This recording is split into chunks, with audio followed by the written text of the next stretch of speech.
A Cards with Michael production. Fast Breaks. A little dinged. That's why it's been selected for tribute. Of course, probably use something sharp. Jab, jab.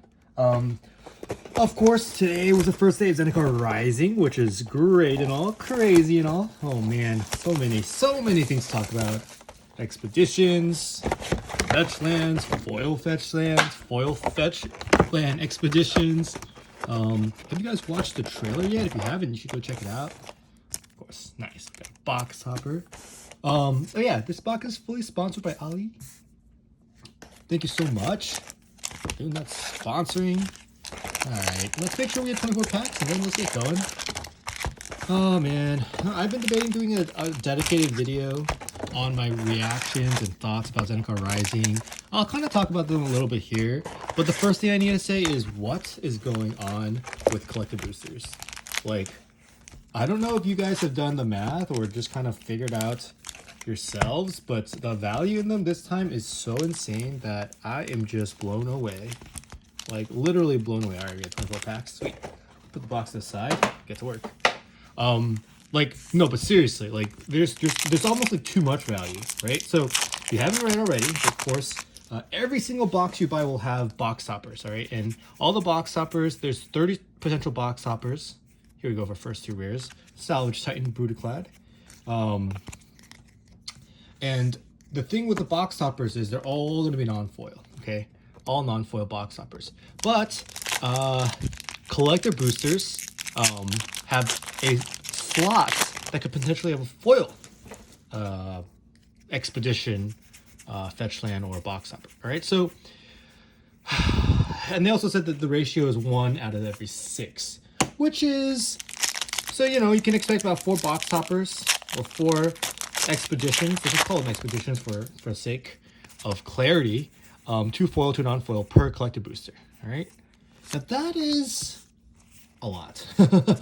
Let's just put it that way. It is a lot, and I think one of the things that we should be seeing is I believe that at a certain point the average price for these box toppers should be, I don't know, let's call it 20ish, maybe 30ish USD for non-foil, and then the foils I'm thinking will be in the 40ish on average.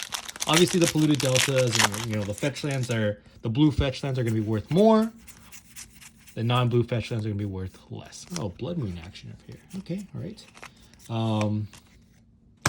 What else? Oh, but then here's the thing.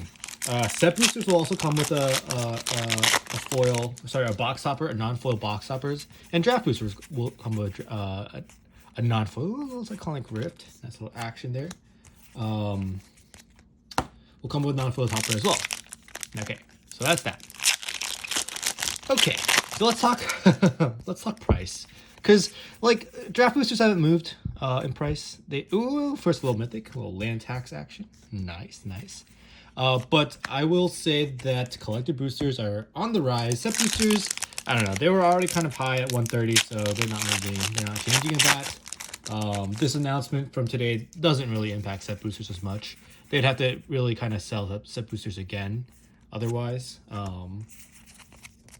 But yeah, I mean, Zendikar Rising, they've also spoiled, of course, basically dual lands or flip lands. So there's a cycle of 6 lands that are all flippable.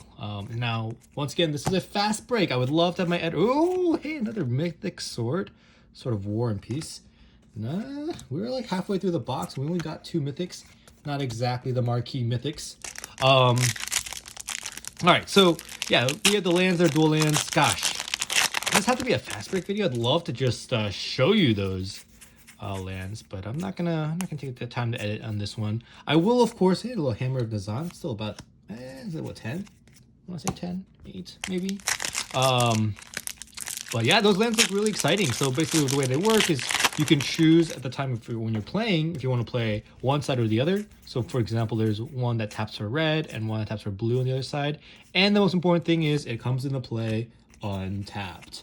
Now, it does not have the basic land type, so it's not like a dual land. And once you choose to have it come into play as a blue or red source, it is only a blue or red source, so it's not both. I think those are great design, but you know, they are also a little bit restrictive, right? So you can't, your deck can't have too much. They're not like a dual land, like that. They're not even like a tap land where they come into play tapped and you can tap for blue or red. Once you pick red, it can only tap red. And oh, look at that, a double mythic pack, Kalia of the Vast, and a Skithrix, the Blight Dragon. All right, that's 4 mythics so far, but you know, we've definitely seen better boxes. All right. And what else? What else do I got to say about it? I mean, look, most of these sets on release, the first few days are the hypest of hype.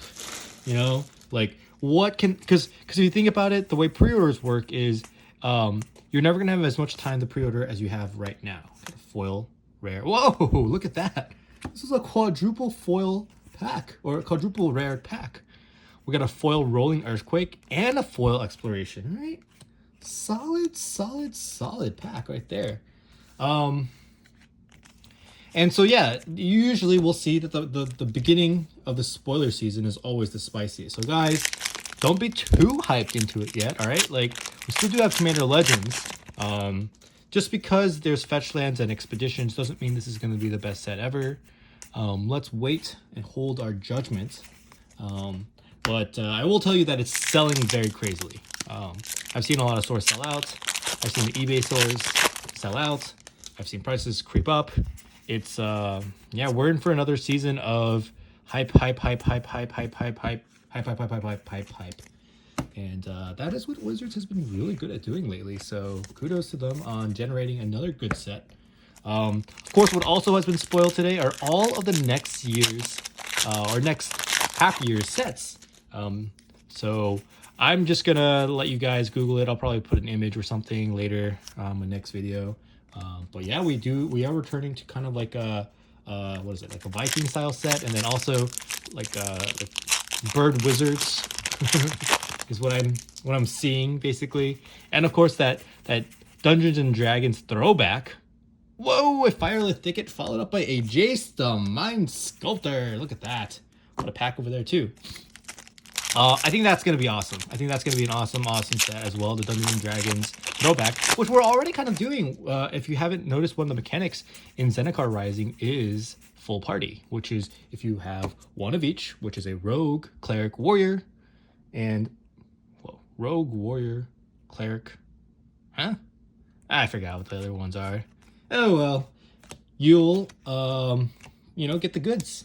Oh, wizard, right. Rogue, cleric, wizard, yeah, whatever. One of each of those creature types. And Changeling doesn't count for all 4. Changeling only counts for 1, apparently. So, yeah, I do like the direction that Wizards is going. I think that Dungeons and Dragons set will probably be insanely good. Like, you guys might have not experienced cross-selling like this before, but for example, by Korea, it's just, you take 2 different segments that are willing to spend money on hobbies, and you blend it together, and you just have these insane amounts of potential revenue. An insane, ooh, a little foil mythic right here.